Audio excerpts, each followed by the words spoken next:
因为爸爸的工课，细汉的时阵我就来过北京，即马我有搁来做半年的学生。我的台语其实足无好，但是每一届来北京的时阵，我就足想要讲台语。头壳内底会自动出现台语的声。有时阵我感觉安尼较自在。当然，我甲因讲话也是讲普通话，只有我家己的时阵，台语的声会走出来。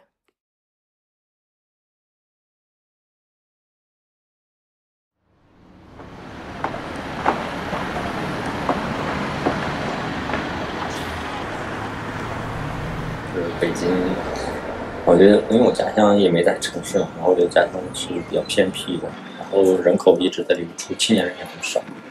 北京呢，就年轻人很多，当然竞争压力也很大。想象如果北京也就是政治、经济、文化各方面的资源都很全，让自己眼界看多了很多嘛。因为之前都在小地方待着，有一个什么活动就去人民大会堂，然后当时可能就第一次去这个地方，就感觉里面哇真的高端，然后就觉得真的大开眼界，因为网上好像是进不去的嘛。还有之前就是去国家大剧院看那种活动，感觉之前在新闻上看到那些建筑啊。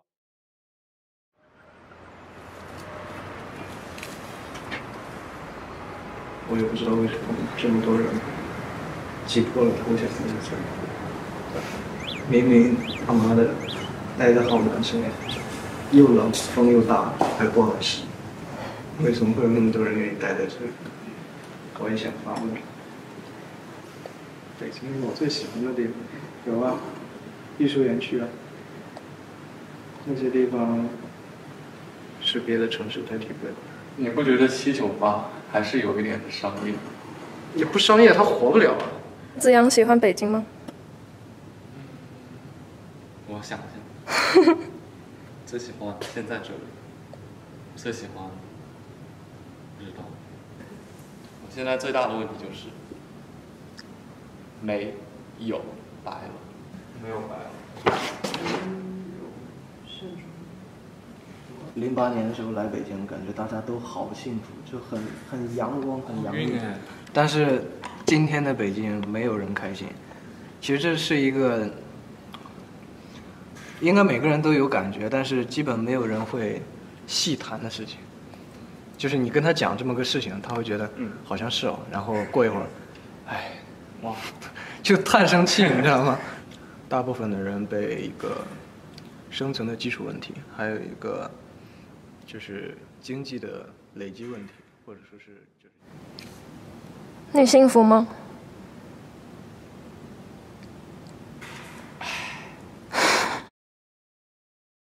这是一个拢是外地人的社市。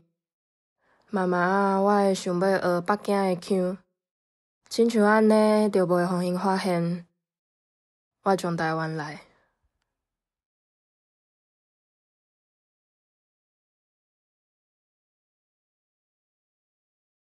在这初中就2年，根本就正好赶上文化大革命，没怎么正道的上课。哎呀，那阵儿啊，大话不敢说，背地里都不敢。你说这一个不好，那都给你把帽子太作了。家家有大主席像，这宣誓，哎呦，敬爱的毛主席，我们向他宣誓，这怎么着。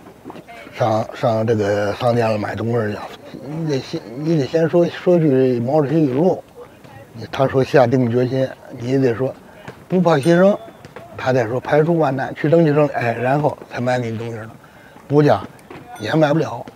那老太太老什么的搭不上来，都不敢出去买东西去了。有时阵因嘛想要了解我住的所在，但是讲到台湾的时阵，我感觉无啥。咱这大陆比较落后，这在你们那儿，在你们台湾的话，肯定不是这么少吧？有机器可能，我往台湾的这个新闻，我都老打开看，蔡英文怎么着，这个他是不是就相当于现在一个省委书记啊？这个蔡英文，省委书啊，台湾这不是一个省吗？他是不是相当于一个台湾省的省委书记？那马上说。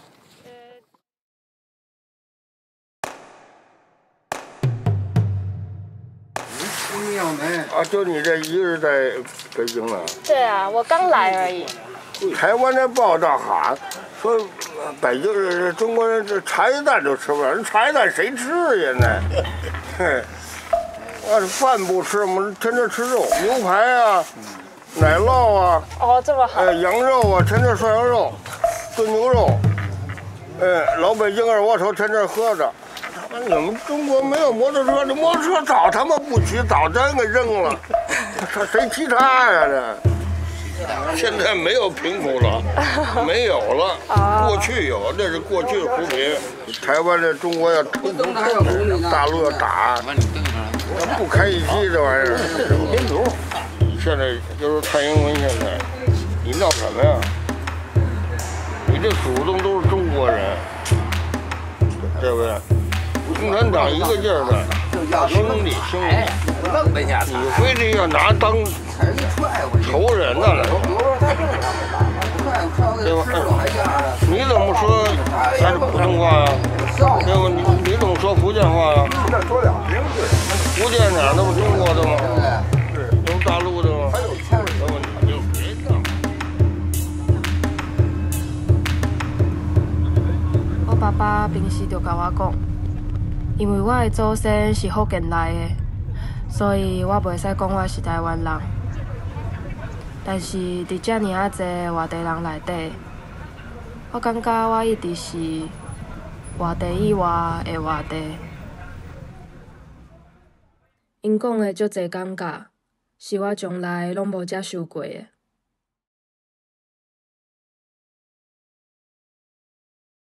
这首歌献给所有在追求和平、独立、自由的人中付出以前生命代价的人们，送给那些先驱，谢谢你们，希望你们会喜欢。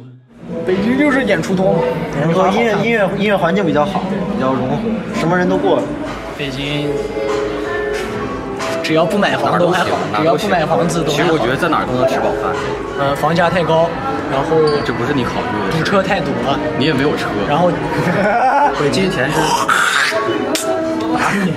新疆的摇滚都在 underground， 台北最摇滚，对，台北最摇滚。采访一下你自己吧，台北在哪儿都是汉子。台北怎么不好了？台北摇滚，台北好啊。台北好怎么来北京了呢？什么？怎么来北京了呢？怎么来北京就来体验一下不同的文化呀？对于回归这个事情你怎么看？这个不能说。台湾人民，台湾人民怎么想？台湾人民怎么想？台湾人民怎么想？对，这个东西得听台湾人民的。他一个人说了不算，我听中国政府。是吗？我不从政，政治上面不谈。这种约束更是自由，因为就像Bob Dylan说的那句话，被永远的封禁是无上的荣耀。对，就是在爱尔兰闹革命的时候，被肃禁的时候，它是艺术更汹涌的时候。对，文革可能会稳住大局，但是有小部分人他是不满足的。我还是希望就是稳住大局，就是所有人都过得很开心，不会想这些东西。对，如果有小部分人去想，那就让他去想，无所谓。